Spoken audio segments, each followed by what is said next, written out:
So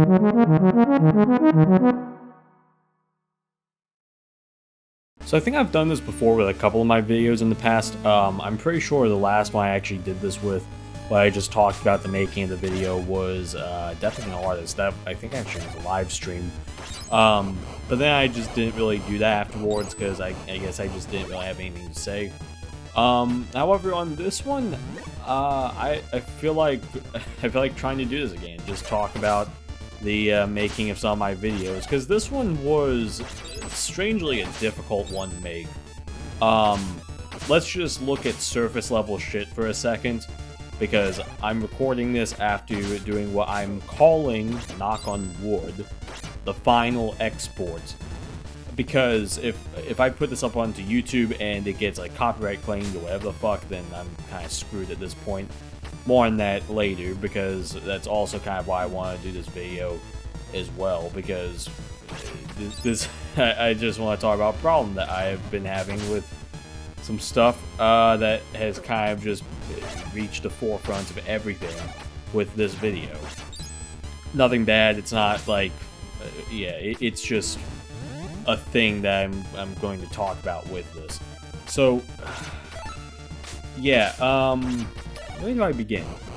Well, I have some notes here. Let's actually just start with the making of this video. I kind of knew that I wanted to do a video on The Shining since, I don't even know, man. I think I've wanted to do a video on The Shining for years, but at least in this format that I've developed for the channel, I probably began conceptualizing it like around February, maybe a bit before that, because I needed to come up with ideas for every month. Notice, by the way, that this video didn't come out in September. Okay, I'm just going to put that out there because this is what we call foreshadowing, where I'm going to get to the point of quite a few problems I've been having that I'll get to later on in this video. But yeah, concept probably started back around February, and really because of all the other videos I was doing at that point. Because let's see, in February I had Meaty Streamer. By April that was RPG Maker. Then you had the SimCity videos. Then Omori. You had all these videos that I needed to immediately get to. That the Shining one was sort of what I viewed as, let's call it like the easy video, right? This would be a video that I would make that I already knew what to write about, that I already knew what I wanted to say. I figured it would be a 25-minute video, and I would just have to grab the clips from the film. Very straightforward. Because the Omori video, right? The Omori video, I would have to go through 30 hours of gameplay. And luckily, I had the foresight to actually take notes of all my gameplay. So you would have like name of a video file, time code, and it would say something like, oh, well, here's a merry picnic. Because one of the things I did in that video was use a lot of B-roll of Mary's picnics. Because that was just like a motif that was in the game. So, yeah, that was, again, this is what we call foreshadowing, because as it turns out, it wasn't that straightforward. Because what ended up happening was the Omori video actually got delayed. It was meant to come out on July 23rd.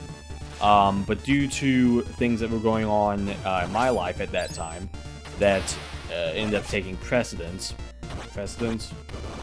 I think that's the right word. Sorry, it is actually 12 o'clock. I've been up since roughly 5 trying to finish editing this video because it's been a big pain in the ass. But going back to what I was saying. So, this would have been during the making of the Omori video, where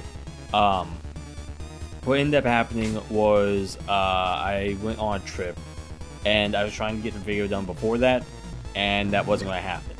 So then I thought, alright, well, I can make a copy of the entire project, all of its files, put it onto a hard drive. It turns out I then left the hard drive plugged into my computer. Yeah, so that meant for about a week I couldn't really work on that video. So I started working on some other stuff, and I also just took some time to relax because well, there was a reason why I wasn't making why the Omori video was taking so long in July. It was literally because I was just working during that month. So it was a little bit of a break I needed before I returned back to university at that time, like in a couple weeks, almost a month. So yeah, during that time, towards the end of it actually, started working on the script for The Shining, but then when I finally rewatched The Shining this month, or I guess last month now, I realized that there was so much stuff that I had written out, or I had written off basically the haunted hotel section of that video. So then I decided to reformat the video, because I had already developed the idea of talking about Shelley Duvall, and I wanted to reformat the video now to look at the film at different angles, because I realized that was really what appealed to me about the film. Do that, and then in the video foreshadow certain things like Stanley Kubrick's perfectionist vision, his treatment of Duvall, that kind of stuff. To the point that the video actually would have been about 44 minutes. So just like 10 minutes shorter than the Omori video. And ultimately, you might notice that the video is just under 40 minutes. And that's because there is actually 4 to 5 minutes of deleted stuff from the video. There was one section that was, it would have helped flesh out my kind of perception of the psychological look of the film, basically my view of it, because I was going to talk about a little bit of like Jack's own fears of kind of being outed as being this abusive husband and father. And then there was another 2 minutes where I talked about actually some lost media that's associated with The Shining. Yeah, crazy that that's a thing, but long and short, Stanley Kubrick cut off about 2 minutes of the film after it was released. So all release, most likely the version of the film you've seen, because there's for some reason a European version and an American version. American version's like 10 minutes longer or something. The version of the film you've likely seen is, I'm going to probably just assume it's probably the American version, and no one except for anyone that was alive and went to a theater that was screening The Shining in New York and LA has seen the other 2 minutes, because Kubrick just got rid of it. That's the story, and nothing for it has resurfaced except for some script pages and 2 photographs, 2 black and white photographs that kind of look like the set. Basically, you had one of Stuart Ullman and then another of, I think, Shelley Duvall, like a mid-shot. But yeah, it's an interesting story, but I didn't think... I was running kind of just overtime on that, so like yesterday I decided, alright, I'm just cutting this section, I'm going to see how I can transition it a bit, and I was able to get it to work just fine. Fortunately for me, the thing that did help expedite the process a little bit is I didn't want to use any music from The Shining film because I knew it would get copyright claimed. And that is the new ground that I'm having to cover with this Shining video, is the copyright issue. And again, knock on wood, assuming that I can upload the video just fine tomorrow, without a problem, where it doesn't get copyright claimed, then I will do that. But yeah, basically, I already knew what would get claimed as the music, so I needed to replace the music. So I just pulled from my library of unused, really like undeveloped music. And I also, during this month, had created, I think like 2 or 3 new song ideas that I could develop a little bit more. So I took, I think, one of them, maybe 2, and developed them a bit further. Took a song from back around when I was actually working on Still Above Water. It was kind of from around those sessions, but it just kind of got like thrown to the side because it was so different to everything else, and include that. So it's likely that sometime in the future, those songs I will probably finalize and release them onto some kind of an album. But that's not anytime soon. Especially because of all the other things going on. As I said before, I'm now back in university, except I've always been in university, because, yeah, that's just annoyingly how it has been. And, yeah, that does reduce the amount of time I can properly put into, something like this. Yeah. But, that's kind of a whatever thing at this point. I'm still working on doing both. And so, let me look at my notes real quick. Yeah, alright, so one interesting point I do want to bring up, it did kind of feel like I had to edit. I think I've now watched The Shining. I said for a third time in the video. I've probably watched it like 4.5 times at this point now, because I've just had to scroll through that film so many times to get clips for my video. And then I also, like,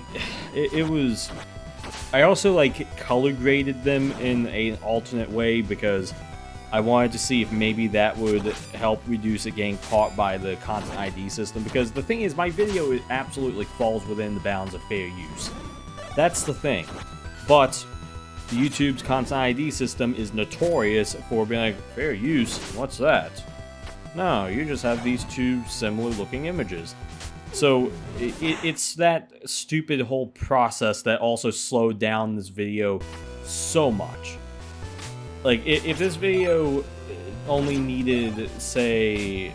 Okay, I have a general rule of thumb where 1 minute of voiceover is 1 hour of editing, right? This is generally true for stuff like the SimCity video a couple months ago, or kind of even the Omori video, even though the Omori video was actually a little bit faster.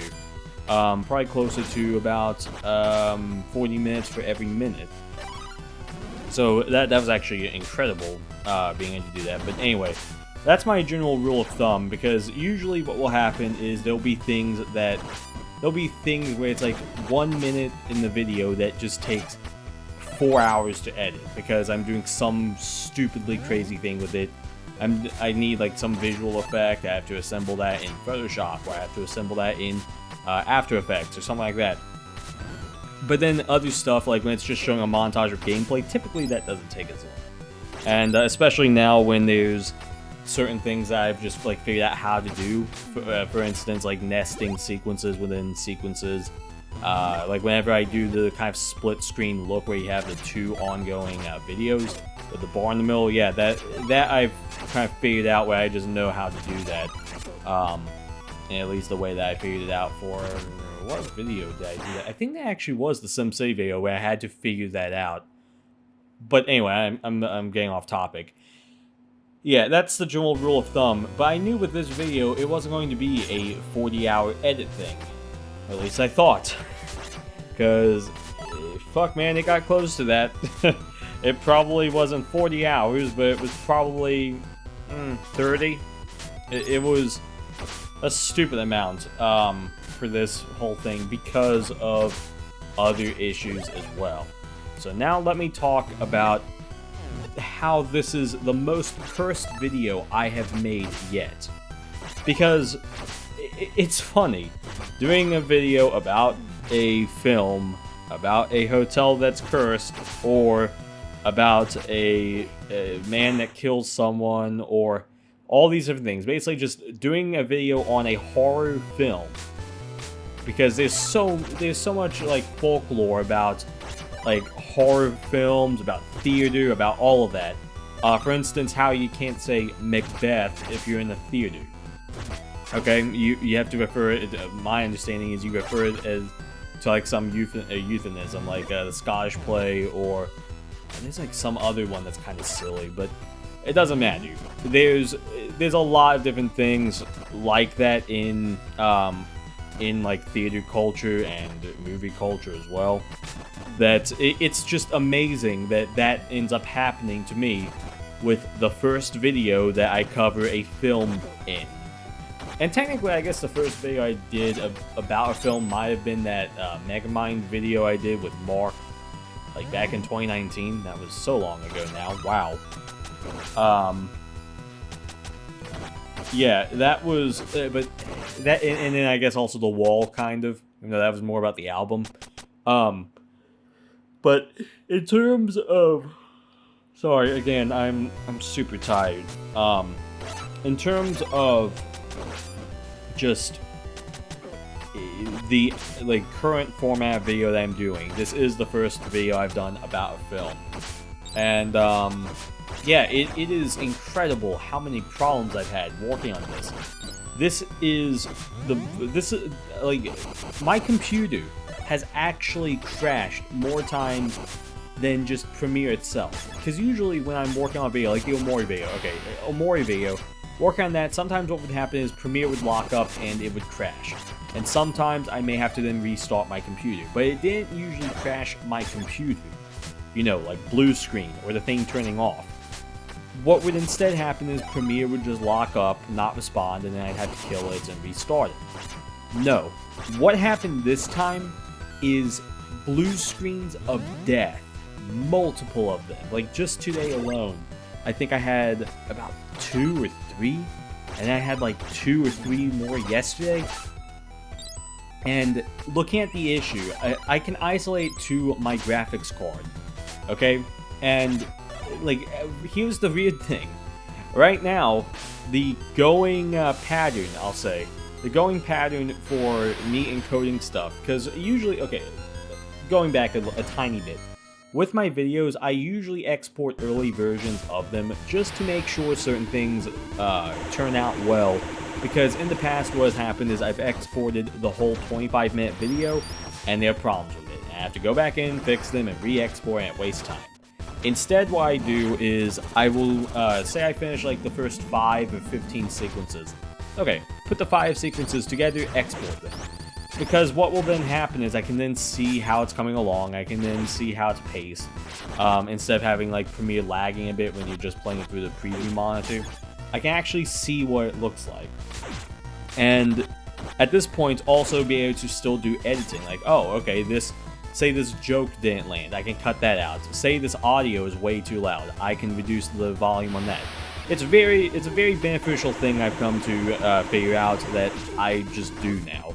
And the other cool thing with that is I can, if I were to do a proper behind the scenes of like how I make a video, I can actually show you older versions of the video that were work in progress versions. So it's actually, in my eyes, I think it's a really cool thing to have around. But anyway, this is something I do because it does have a practical purpose to it. And the problem is, every time I've been encoding, what will happen is I'll send it to Media Encoder for out of Premiere, because that's how I do it, and the computer blue screens. Gives me something about like a video memory error, and it's like, god damn it.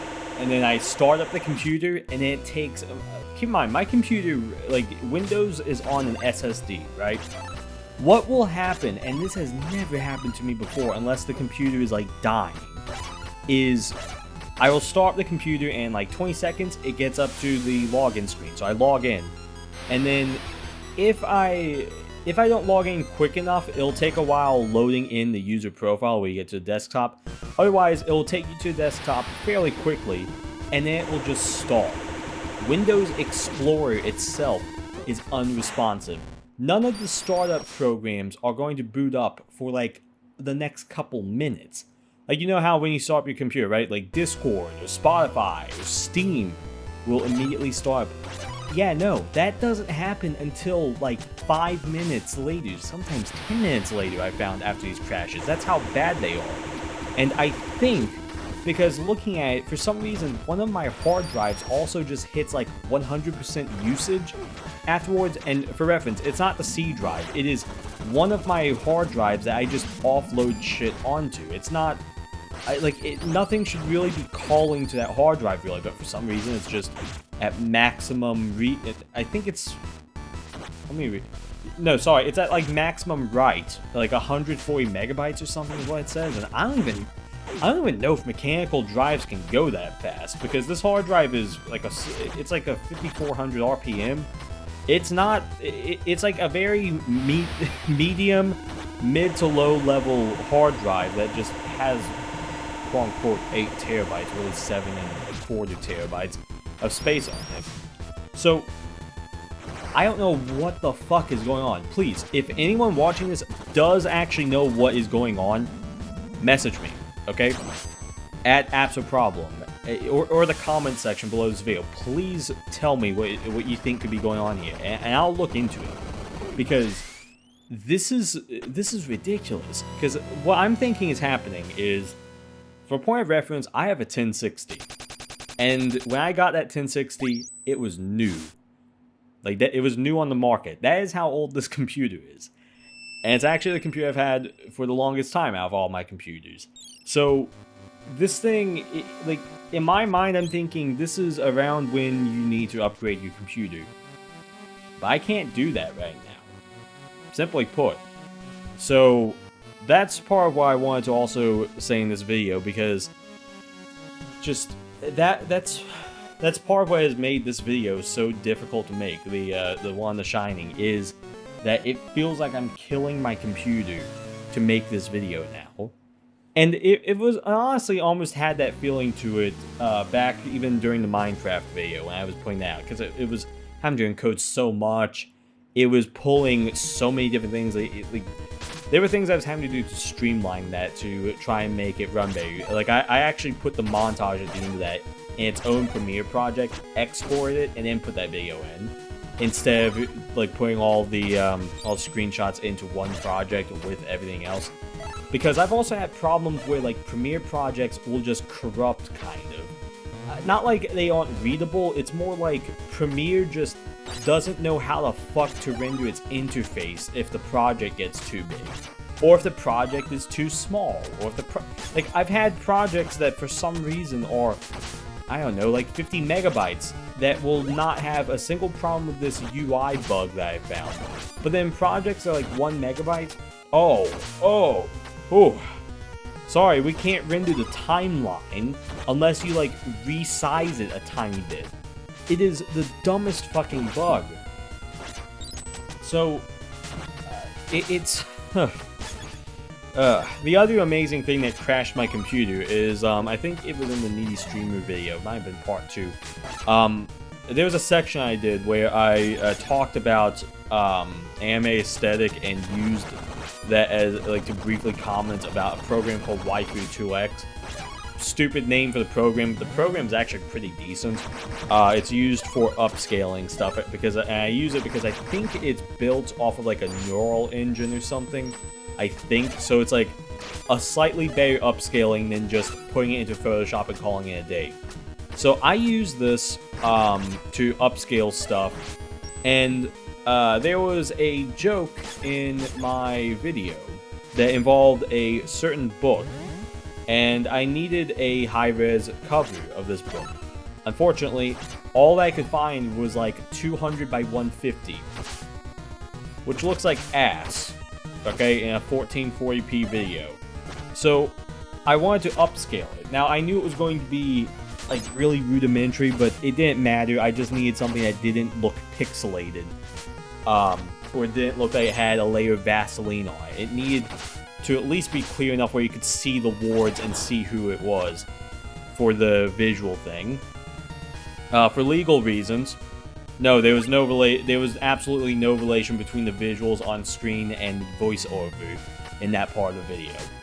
So, yeah, basically, long and short, O.J. Simpson crashed my computer because I would put the cover for his book, if I did it, into Waifu2X, upscale it, and then my computer would straight up like power off and then power back on. No blue screen. Now, I think what was going on is there might have been a bug in the program where, because I had it in a script that would 2x the image and then 2x it again and then 2x it again, so it might have been, what might have been doing was, like, I'm thinking, the theory I have is it was triggering multiple, it was creating multiple instances of a program using the GPU, which may have spiked the GPU usage so much that it was drawing more power than maybe my power supply could actually provide it. So for that moment, it would cut off as like a failsafe and then reboot.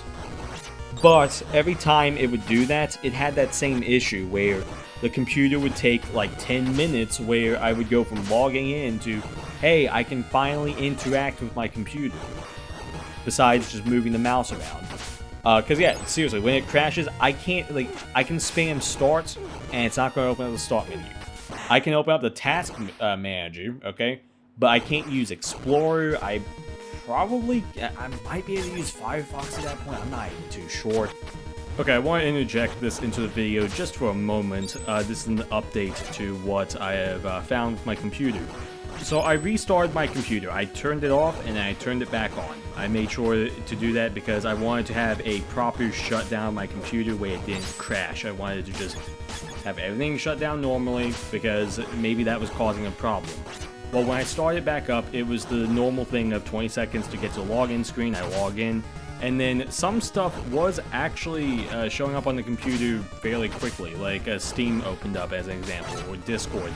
But then what happened was I opened up Task Manager, and by this point in the booting of my computer, things just freeze. And the reason I opened up Task Manager, by the way, was because I couldn't get into the start menu. The taskbar was there, so Explorer.exe had opened up.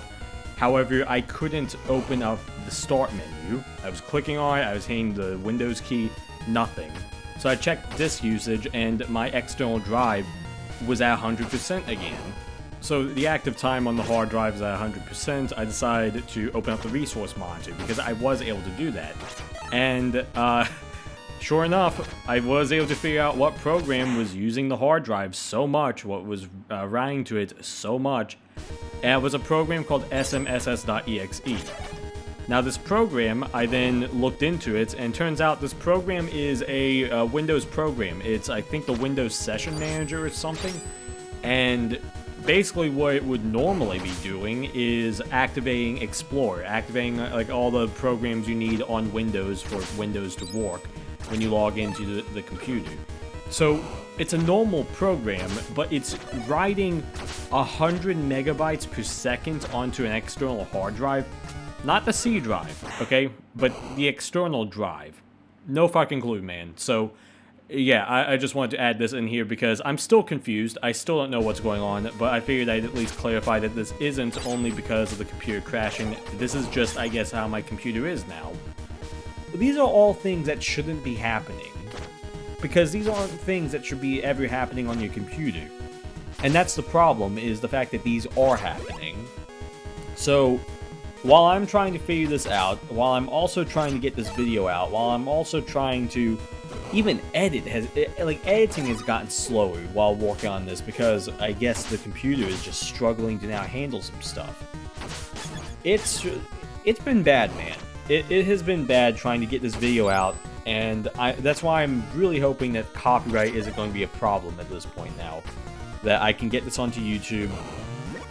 And fuck, man, I mean, if it can enter the fucking algorithm and do wonders, that would honestly kind of make the fucking the just absolute headache that has been trying to make this very simple video on one of my favorite films while my computer has probably been dying.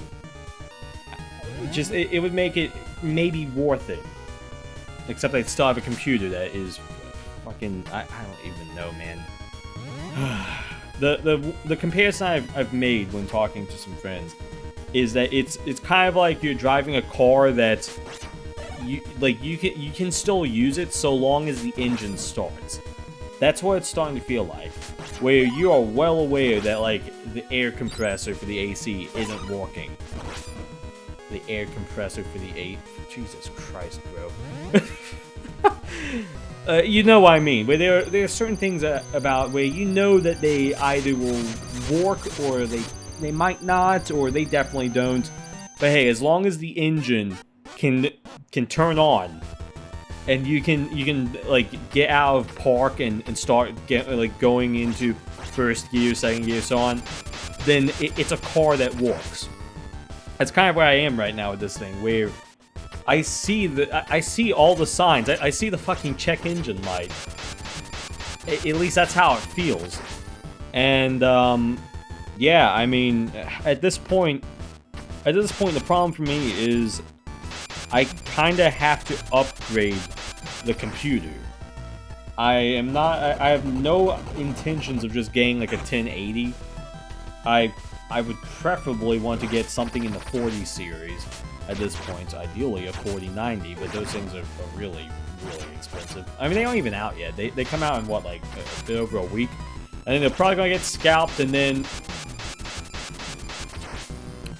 Yeah, that was a motorcycle. Anyway, they're probably going to get fucking scalped by some fucking, like, some fucking crypto bros that are trying to mine Bitcoin. And then we're going to have the same exact goddamn issue we had starting a couple years ago, where RAM was super expensive and graphics cards were super expensive. And everything else for fucking computers was super fucking expensive, because Nvidia also doesn't know how the fuck to produce their graphics cards, apparently, in a sufficient capacity. Holy fucking shit, I know we had a chip shortage, but for crying out loud. That's it, like... That's the other thing. Imagine your car. Imagine there's like a tire shortage for your car.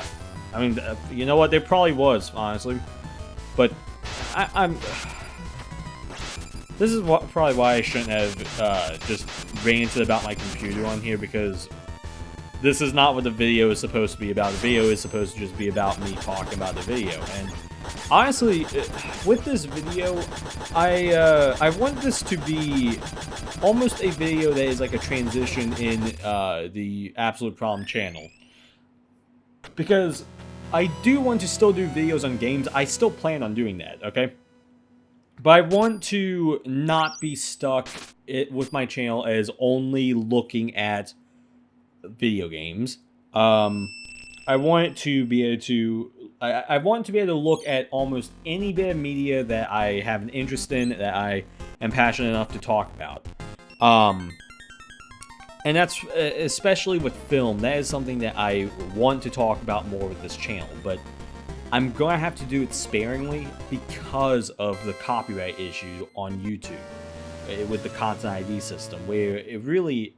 I've heard that it's been getting better, and really the real problem I've been seeing is like community guideline age restriction bullshit.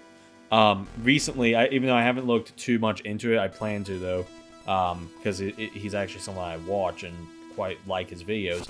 But apparently Summoning Salt's most recent Mega Man video, which I have seen, got age restricted for sexual content. Yeah, I mean, sure, there's probably a speedrunner out there that does get off to, like, a really good Mega Man 2 speedrun, but let's be fucking real for a second. Who the fuck is turning on a Summoning Salt video to get off? Like, I think that was what it was, where YouTube suddenly decided that someone documenting the speedrunning history of a video game was equivalent to porn. Which is why my, that's why my, I even included that joke in this video about YouTube supposedly not allowing titties onto their platform. Because, have you heard about naked yoga? Okay? I heard about this, and I thought that they had removed it, so I had to, no joke for research purposes, open up an incog tab, because I don't want all my fucking search history, to look it up. And yeah, when you have thumbnails that have a Gaussian blur of 64 on them, yeah, alright, YouTube. Now, I think they are age restricted, but come on, just come the fuck on, okay? You have that on the platform, which, fine, whatever, who fucking cares? I don't even think kids should be on YouTube, because I grew up on YouTube, and I'm kind of a fuck-up, man. But when it comes to this kind of thing, I'm just at a loss of words, because you allow this on the platform, but then you, like, affect someone, like, not only do you take the step of age-restricting something that shouldn't even be age-restricted, but then it also just affects their livelihood. And that's also the fear I have with my shit as well, because I had to actually consult the fucking YouTube community guideline thing, whatever, for just to see if violent content could be on a video. Because if I look up Shining Death of Dick Halloran on YouTube, yeah, it's on YouTube. But supposedly, YouTube says that so long as you have sufficient context and it's not, like, real stuff, you should be A-okay. So hopefully, about 25 minutes of context before I show someone getting a fake fictional axe into their fake fictional chest should be enough context to let you know, hey, someone's not actually getting killed, it's film, it's cinema. Theater, if you will. So, yeah, I can't complain too much about YouTube because at the same time with everything going on, you didn't have Twitch, and I used to do some live streaming. Sometimes I'll like pop onto Twitch and do a couple live stream, like a live stream. I definitely have just stopped doing live streams to focus more on my videos. I'm not ruling out the possibility of doing live streams in the future. They could be fun. But yeah, my focus is definitely on these videos. And I still have kept an eye on Twitch, and fuck man, September was a crazy month for Twitch, wasn't it? Well, on top of that, you also have Twitch actively trying to kill themselves with like weird ad revenue splits, and like recently today, because I saw this in a Critical video, they introduced basically Twitch super chats that are like an inferior version of standard YouTube super chats. How do you manage to do that? Like, alright, up until maybe the past year, maybe past 6 months, usually YouTube has been kind of like the punching bag of what is the bare minimum or even like subpar features or actually doing things. Namely, how people usually have to raise a fuss on Twitter in order to get like their video unage restricted or to get like uncopyright strikes or something like that. Usually that's what happens, okay? And that's ridiculous because YouTube apparently doesn't have sufficient like people working on it. But like it is just hilarious how I'm looking at it. It seems like fortunately YouTube is getting better at certain things. I wish that they would focus more on long form content a little bit more because yeah, all my short form like YouTube shorts are just on TikTok, okay? But yeah, I mean, it would be nice if they could equally keep improving the platform instead of like just going one way, then another way, then another way, then another way almost every season. So anyway, all I'm getting at is it's really funny seeing YouTube actually get better at things and genuinely seem to improve in a certain way. And then you have Twitch that was kind of king of live streaming just really quickly fall down a flight of stairs and just keep going and going. Like, I'm curious what's going to be next.